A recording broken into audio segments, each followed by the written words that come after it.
Good evening. KUTV Weekend Live begins now.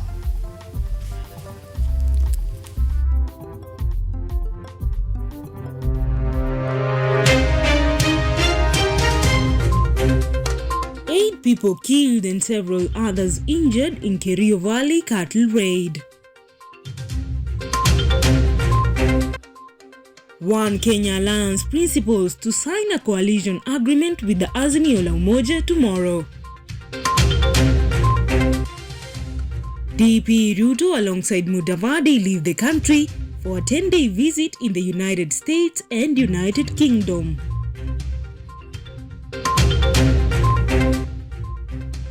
Tabuka Bifuoli bags the Ironman Trophy in the Kenya Swimming Federation Gala.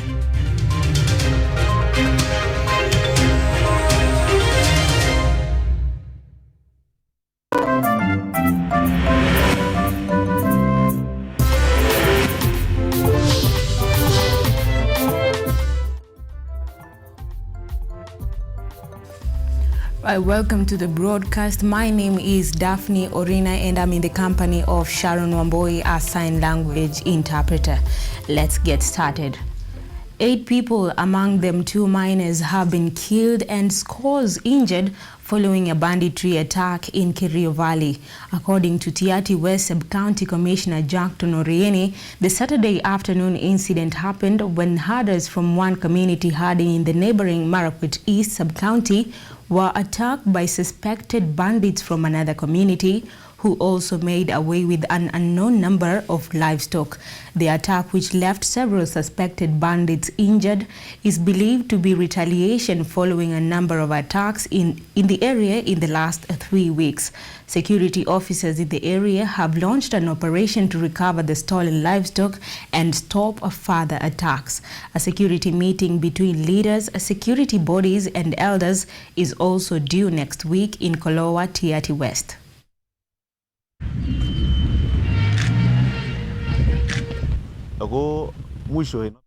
Away from that, One Kenya Alliance principals are set to sign a coalition agreement and unveil the coalition colors tomorrow before entering into a coalition with Azimio la Umoja. This comes just hours after the Jubilee and ODM parties held analogous national delegate conventions where the leaders vowed to come up with one presidential candidate to be supported by both Oka and Azimio la Umoja. Some leaders from Ukambani have called on the 3 governors from the region, that's Kitui's Charity Ngilu, Makueni's Kibudha Kibwana, and Alfred Mutua of Machakos to respect Wiper leader Kalonzo Musyoka's position as the region's political kingpin.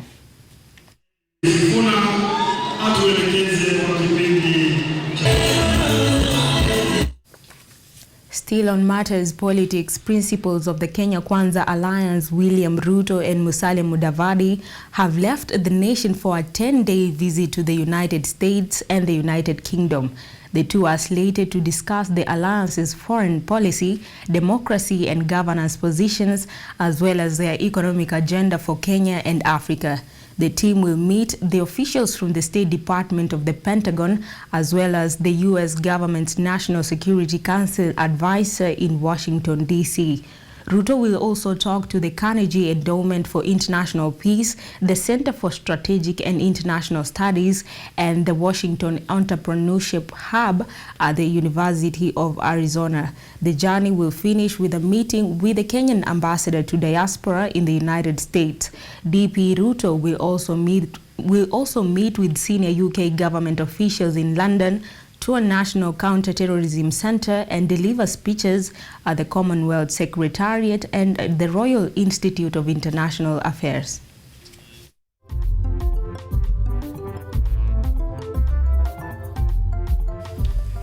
Elsewhere, the Media Council of Kenya has asked politicians to allow a peaceful working environment for female journalists in the country. Speaking in a consultative meeting attended by representatives from the United Nations Educational, Scientific and Cultural Organization UNESCO, in collaboration with the Association of Media Women in Kenya, the governing body said journalists must be facilitated to do their work without threats and intimidation. The Media Council of Kenya has raised safety concerns for female journalists operating in Kenya, especially during this electioneering period. The council says as the political temperatures rise in the run-in to the polls, politicians must desist from underhand tactics in their campaigns, such as threats and intimidation towards journalists. In a consultative meeting held in Machakos County that brought together representatives from UNESCO and Association of Media Women in Kenya, the council issued a warning to politicians that a decisive action will be taken against them if found harassing journalists during this campaign period.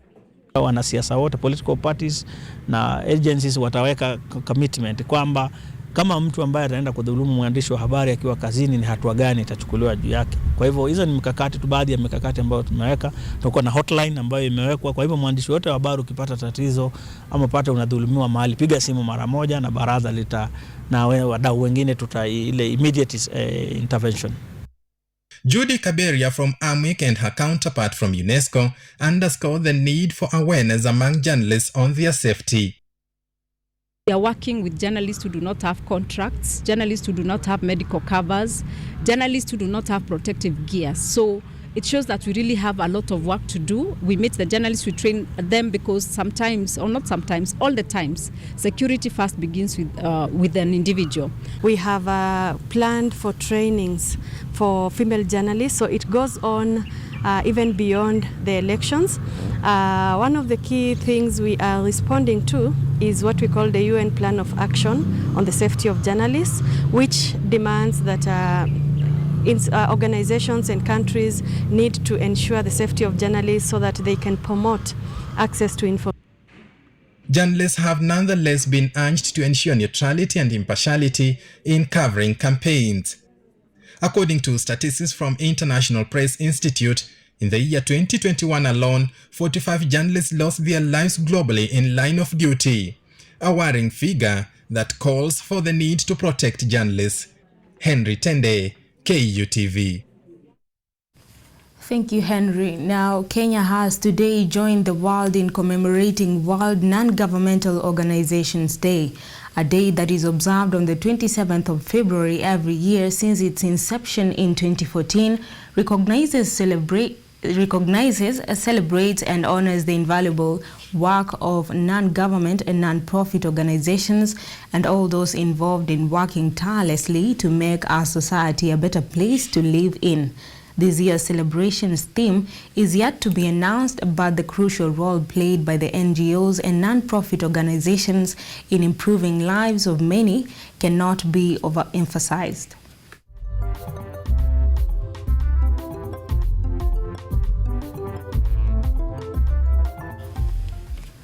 Crossing borders now, combat has persisted across Ukraine today, with the Russian assault appearing to be stymied by the stiff and unexpected resistance. Russian troops, moved into the center of Kharkiv, Ukraine's second city, waging war in the area around Kyiv. President Zelensky of Ukraine has invited any interested foreign fighters to join an international brigade of the Ukrainian army and prepare to defend the country. According to the Office of the United Nations High Commissioner for Human Rights, the squabbling across Ukraine has caused at least 240 civilians casualties, including 64 deaths.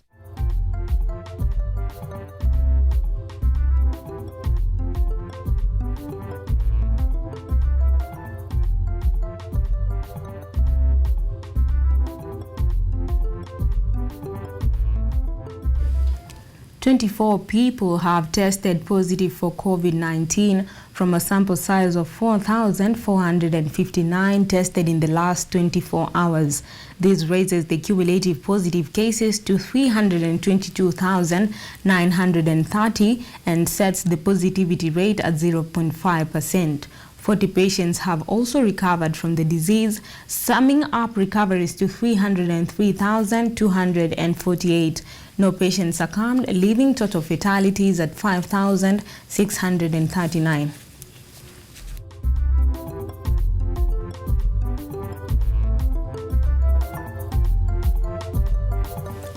Now, KUTV Primetime Weekend Prime takes a very short break. Don't go too far. We'll be back with more.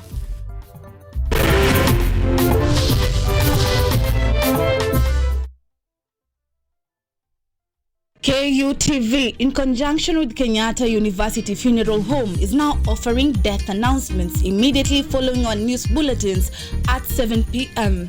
At this sorrowful time, as you share in your grief, allow us to communicate your announcement of your loved one on KUTV in both Kiswahili and English. For more details, kindly inquire at the KU Funeral Home Service Desk or call 0736 928 380 or dial 020 359 9054. You already know. It's DJ KYS, VTJ Jones, Kenya, Niger, let's go. It was just about being a DJ. You know, when you're just a DJ, it's all about playing maybe in the clubs or at events, at concerts, and that's it. Then I decided to do more of production, like more of music business. You know me, I'm not into music just for, this is business at the end of the day. So I decided to do music business. That's when I decided to venture into studio stuff and all that. Yeah.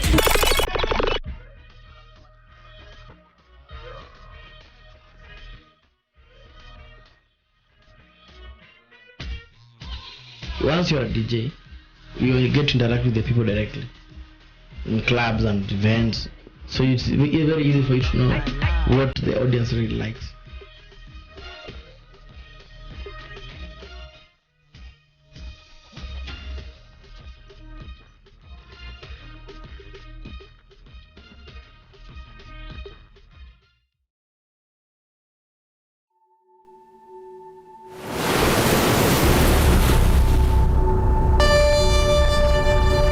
Karibu kwenye mitindo ya kipwani.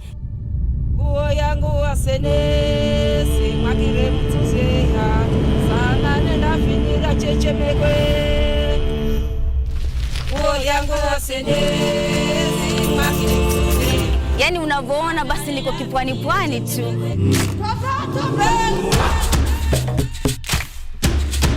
Wali unapopika inatakana uko half cooked. Bageri.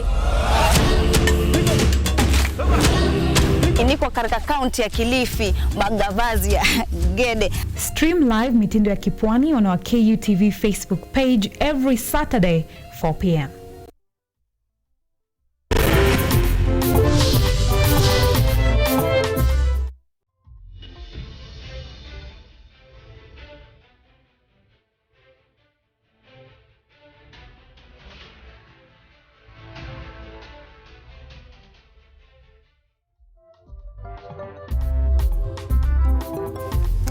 Welcome back. We're glad that you are still keeping it KUTV. Remember, we're streaming live on Facebook and on YouTube at KUTV Kenya Live. Now, on the agribusiness sector, the Kenya Agricultural and Research Organization has received 800 million Kenyan shillings joint funding from the European Union in collaboration with the government of Kenya to transfer new technologies to farmers across the country. This initiative is to encourage agribusiness and ensure food is made available to Kenyans by use of technology and new farming methods. The Kenya Agricultural and Research Organization has received 800 million Kenya shillings joint funding from the European Union and the government of Kenya to transfer new technologies to farmers across the country. These funds are expected to be shared among identified non-governmental organizations who will use them to spearhead the process. Contracts have been signed with identified non-governmental organizations who will be given funds to spearhead the process. These funds will support research and transfer new technologies to encourage agribusiness and ensure food is made available to Kenyans. Kwa sababu unajua hali ya anga inahusika sana mambo ya mvua na pia mambo ya choto. Kwa hivyo mimea ambayo pia tunajaribu kuvumbua ni ile ambayo inaweza kuchukua muda mfupi iwe iko tayari ili wakulima waweze kutumia.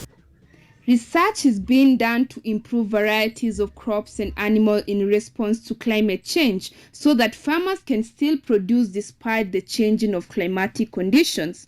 One of these research is on improved chicken that has been developed to withstand harsh climatic conditions, rear many eggs, and grow fast. The project under agricultural fields supported by the Kenya Agricultural and Research Organization targets to improve the livelihoods of small-scale farmers with an aim of reducing poverty levels. The improved chicken serves as a stepping stone for majority of poor families to venture into other income-generating projects. Na hii hali ya gharama ya chakula cha juu, kuna masomo pia ambayo tunafunza wakulima kutumia zile rasilimali wanapata kwa shamba, mimea yenye wanakuza na kununua vifaa zingine kidogo ili wachanganye kurudisha gharama ya kuwatunza kuku chini, ndio faida yao imarike zaidi. So far, 13,000 families have been reached with the improved chicken project in Kakamega County, and there are still more projects to reach more counties in the country. Christine Brenda, KUTV. Elsewhere, in a quest to help farmers improve their farming, 2,850 farmers have been enrolled in a training program on sustainable poultry keeping practices. The program will also inculcate formulation of feeds using locally available materials to boost earnings in the subsector, as Naida Chege now reports. The joint venture between the county government of Nakuru and the National Agricultural and Rural Inclusive Growth Project NARIGIP has facilitated the poultry farmers within the devolved units with affordable agricultural inputs, improved high-yielding and disease-tolerant chicken breed. The partnership will also see the small-scale farmers benefit from the financial trainings and market linkages. The project development objective of NARIG is to increase agricultural productivity and profitability of the selected farmers in Nakuru County. In Nakuru County, we have funded a total of 212 poultry CIG groups to a tune of 83.5 million. In Molo sub-county, we have funded 52 groups. In these 52 groups, we have funded to a tune of 25 million. Equity Bank is partnering with the program to equip the farmers with skills on online marketing opportunities and other financial skills. On budgeting, whatever they get from their farms, we make sure that they know how to budget for them so that they can account for whatever they have earned.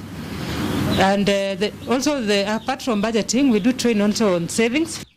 The Directorate of Agriculture in Nakuru noted that most of the farmers were held back from the meaningful farming due to lack of proper training and enough capital. Through the Upendo Imara self-help group feed processes, beneficiaries have shown their satisfaction, terming the venture beneficial, considering the rising cost of animal feeds since last year, which was driven by the high cost of raw materials.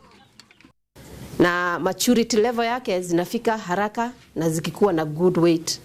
Na pia magonjwa huwa hazipati magonjwa sana. Juu tunajua kila kitu kilisha kulingana na Kenya unaipatia ndio matokeo yako itakuwa. So chakula chetu ni kama hata kinafanya zikuwe resistant to diseases. Halafu their health inakuwa mzuri sana. The NARIGIP program in partnership with the national government and the World Bank seeks to increase agricultural productivity and profitability, leading to improved livelihoods and reduce vulnerability of targeted rural communities in the country. For KUTV, I am Naida Chege. Thank you very much, Snyder, for that report. Now, crop scientists have developed a new hybrid rice variety, and according to African Agriculture Technology Foundation, the new hybrid rice is suitable for small-scale farmers and is expected to produce 30 to 54 bags per acre. The technology has been tried at Ahero in Kisumu and is now already at the Mwea irrigation scheme.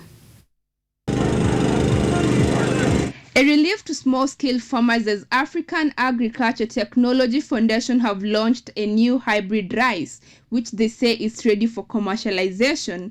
The new hybrid rice targets the small-scale farmers and is expected to produce 30 to 54 bags per acre. The technology has been tried at Ahero in Kisumu and is now already at the Mwea irrigation scheme. After a couple of field trials, the hybrid rice has proved ideal for small-scale farmers, but once a farmer does the harvesting of the crop, the produce is only fit for consumption, while its seed is only used once and should never be recycled for planting. Some people say the disadvantage is that farmers have to buy seed every year. That's indeed the advantage. They have to buy new seed every year. So they're always using the best quality seed. After planting her first crop composing of the hybrid seed that were provided by a local NGO, which is an associate to the African Agriculture Technology Foundation, the crops are now at the maturity stage, while the yields are promising a good harvest. Funa tu ikiwa mingi kuliko vile ya huku inakuanga kama nini inakuanga na mazao mengi kuliko mbisoli ama hiyo ingine. The hybrid yields 24 bags more than the other varieties per acre, that is 30 to 54 bags. We have seen that the interest of the farmer is in buying the seed of the hybrids because on the field they could see the high performance of the hybrid variety. The new technological innovations and discoveries, farmers stand to gain significantly much as they produce the valuable grain from consumptions. Jua maneno ya teknolojia mpya ndio tunasaidia wale wenye ile teknolojia kuja kukutana na wakulima zaidi hapa Kirinyaga County. The new hybrid rice is expected to bring more benefit to the small-scale farmers together with its consumers in the country. Christine Brenda, KUTV.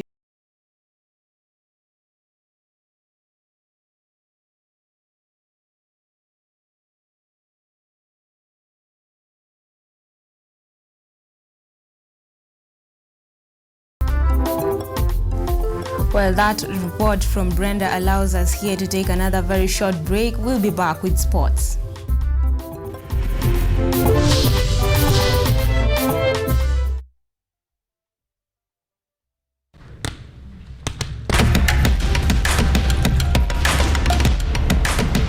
Access to knowledge, solution to unanswered questions.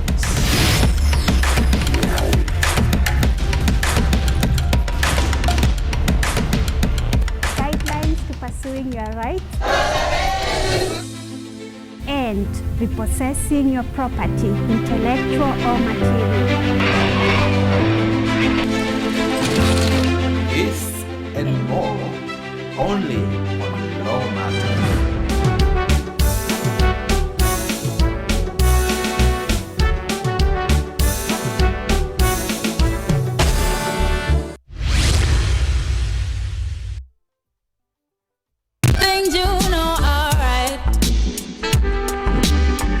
Worth the gain you attain by sudden flight.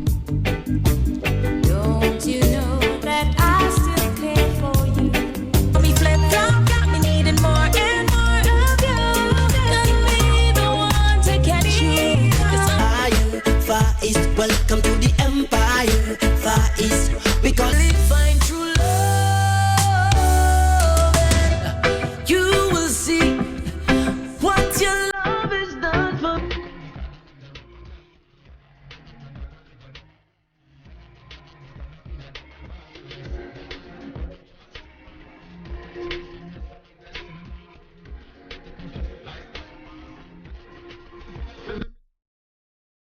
I am at Power Governors Limited to talk about governors that have power. When the new speed governors were introduced, this country did not have a standard. They would put in a tamper switch so that the speed governor will only operate well when there is likelihood of being caught by police. So when we give a solution to our customers, we'll be giving them the speed limiter, the tracking they can be able to monitor, also fuel management. What you see here, this is the fuel level sensor. It is what is used to detect the level of fuel that is in your tank.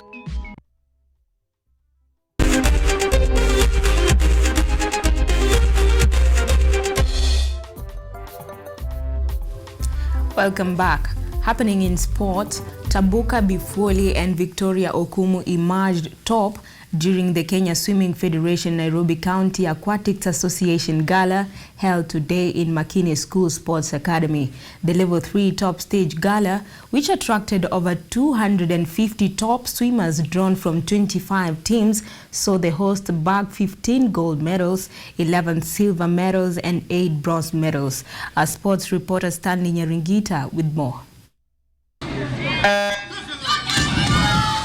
Makini School Sports Academy, who played host for the Kenya Swimming Federation Nairobi County Aquatics Association Level 3 Gala, topped the charts with 15 gold medals, 11 silver and 8 bronze medals. Seahorses Aquatic Center followed narrowly with 13 gold medals, 4 silver and 10 bronze.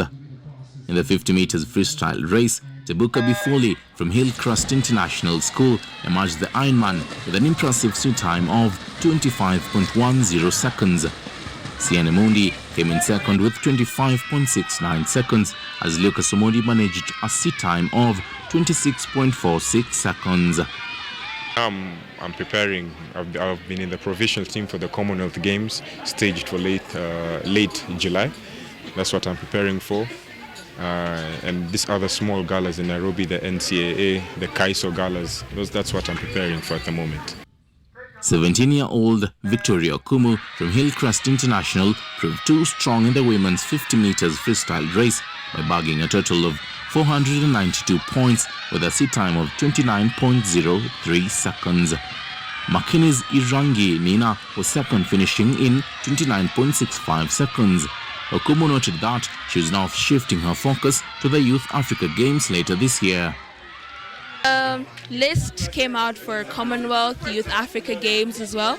I'm training hard and hopefully I will make the final list for Commonwealth. I'm a reserve right now, but then hopefully as time goes on, when the final list comes out, I hope I'm there, and as well as Africa Youth Games. I want to try and push myself and make those teams. And then when I graduate, hopefully continue swimming until maybe later on in life when I'm ready to let go.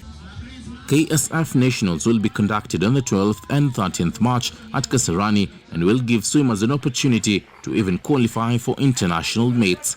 Stanley Nyaringita, KUTV Sports. Thank you, Stanley. Now, Samuel Mwaura from the Kenya Railway Golf Club carded a round of 37 points on the opening event of the 2022 NCBA Golf Series to claim the win in the Division 1 category. Playing off handicap 8, Samuel's effort was enough to fend off the challenge by Walter Onyino, who closed his round with a similar haul of points, albeit playing off handicap 7. In the second division, Sam Onyambu, playing off handicap 17, carded a round of 39 points to top the division ahead of Ronnie Maina, playing off handicap 16, who ended his round with a haul of 37 points. Among the lady golfers, Night Doris, playing off handicap 24, carded a round of 37 points to emerge lady winner, while NCBA's group's Rahab Wanjiro, playing off handicap 34, was the staff's winner with 32 points. The series now moves to the Nyanza Club on the 12th of March for the second leg.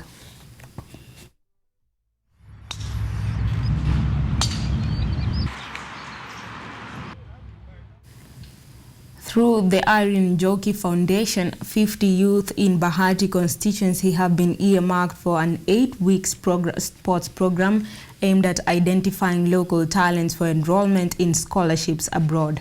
The youth will participate in rigorous tournaments in the area's 5 wards to enable a scouting team of 6 local and foreign coaches to handpick suitable candidates. Regretting FIFA's ban on Kenya, Njoki called on Sports Cabinet Secretary Amina Mohamed to intervene by creating a consensus with the World Football Body to lift the ban in order to allow local talented players join foreign clubs and local teams to participate in international games.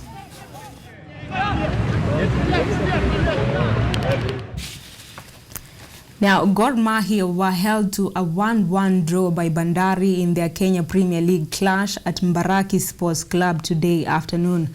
Gor's Peter Lwasa stabbed the net late in the first half after a through pass from Boniface Odhiambo. The hosts leveled the scores in the second half, courtesy of William Wadri's goal.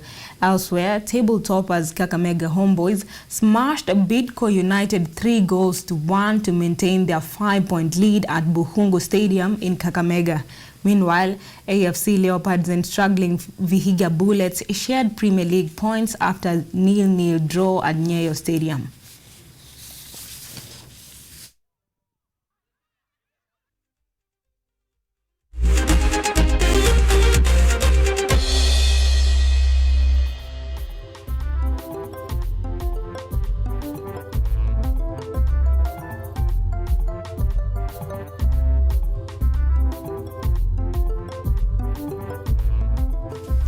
Well, that's all we had for you tonight here on the KUTV Prime Time News Desk.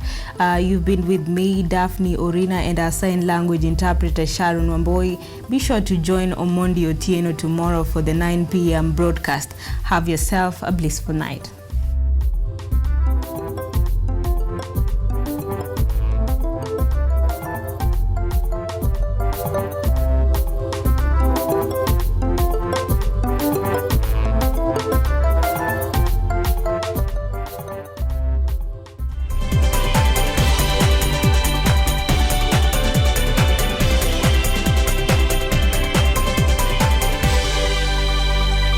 KUTV, in conjunction with Kenyatta University Funeral Home, is now offering death announcements immediately following on news bulletins at 7 p.m.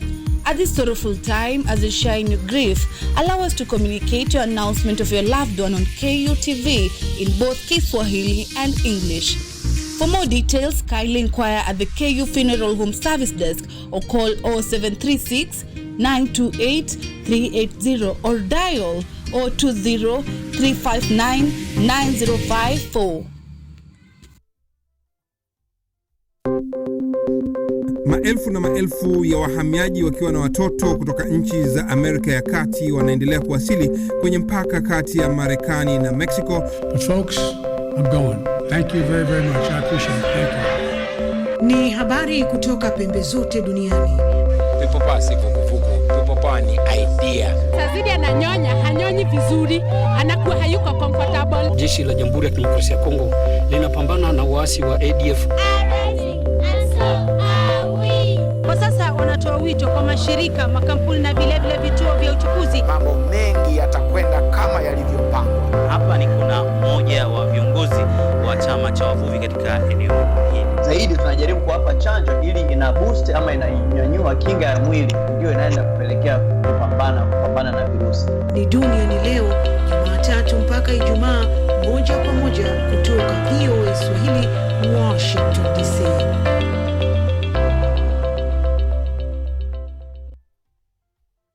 I am at Power Governors Limited to talk about governors that have power. When the new speed governors were introduced, this country did not have a standard.